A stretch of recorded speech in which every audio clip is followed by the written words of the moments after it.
Filhinhos, guardai-vos dos ídolos. A época em que o apóstolo João vivia, ele estava passando por um problema em seu ministério.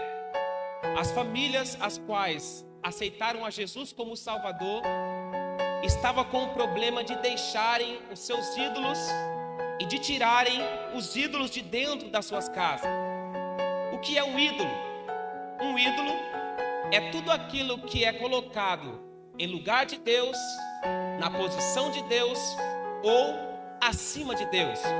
A carta ela é endereçada não é para não cristão, mas sim para cristão. Foi isso que nos chamou a atenção na escola dominical, dizendo que esses lares eram lares de pessoas crentes que estavam com dificuldade de tirar os seus ídolos de dentro da sua casa. E o ídolo é um mal da sociedade. Desde quando Adão e Eva pecaram contra Deus no jardim do Éden, a idolatria então começa a entrar dentro dos lares e a reinar na humanidade. Existem alguns textos aqui rapidinho. Existia um homem chamado Terá ou Tera, que é pai de Abrão.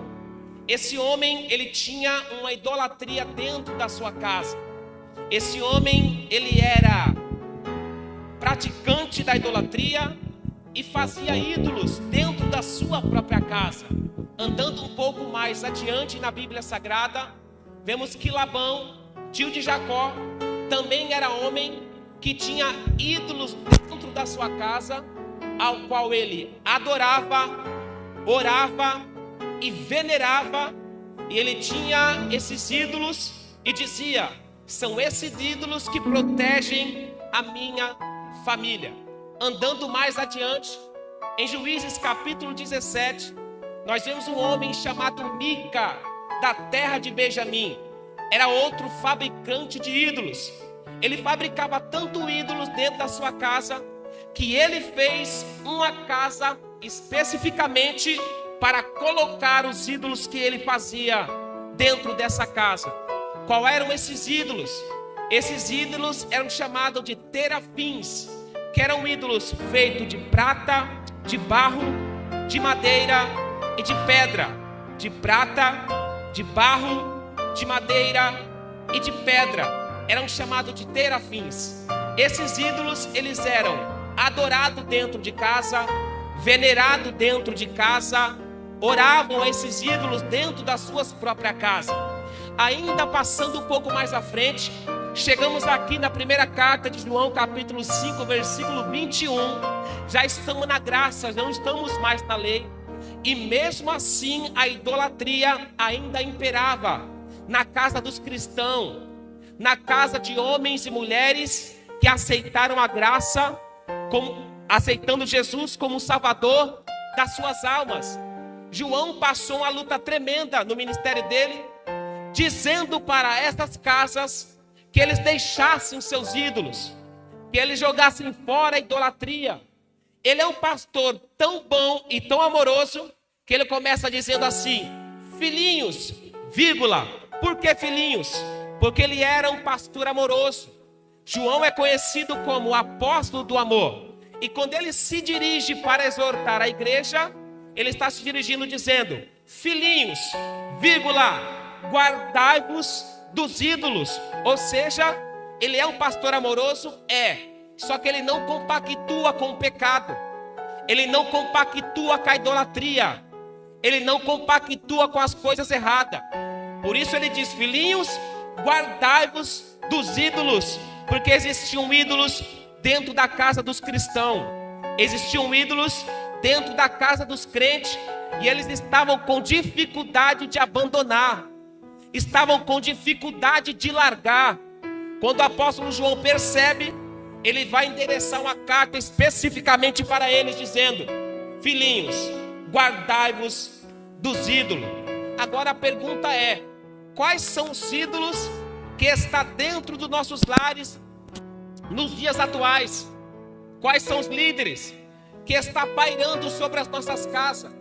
Na revistinha da escola dominical nós aprendemos que os ídolos podem ser minha casa, os ídolos podem ser minha esposa, Os ídolos podem ser meu trabalho, os ídolos podem ser meu carro, os ídolos podem ser minha filha e meu filho. Tudo isso pode se tornar um ídolo dentro da minha própria casa. Na minha própria casa não tem um santo. Na minha própria casa não tem um terafim feito de barro, de pedra ou de madeira. Mas dentro da minha casa tem a internet. Dentro da minha casa tem a minha esposa. Dentro da minha casa tem a minha filha. Eu tenho como posse o meu trabalho. Eu tenho como posse o meu carro. E isso, se eu não vigiar, eu torno dele um ídolo dentro da minha própria casa. Alexandre, o que é um ídolo?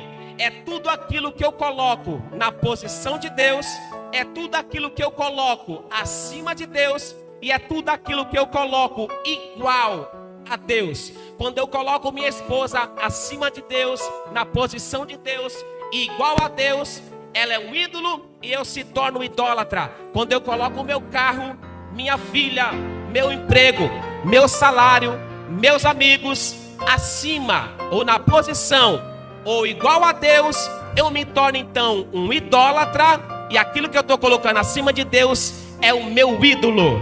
Satanás está por trás disso tudo.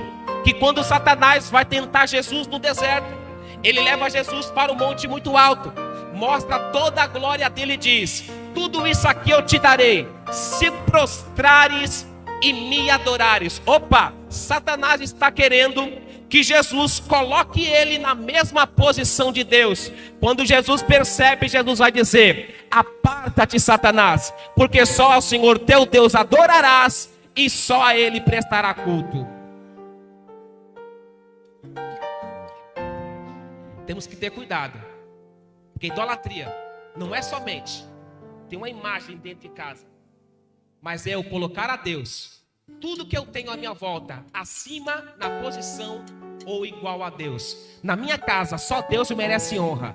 Na minha casa só Deus merece glória. Na minha casa só Deus merece reverência. Na minha casa Deus é acima de tudo e de todos. Na tua casa também? Então levanta a mão para dar glória ao nome de Jesus de Nazaré. E essa lição foi um tapa. Pegou nós na curva. O presbítero Jair disse: nós somos um idólatra. Falou mesmo, rasgado. E eu concordei.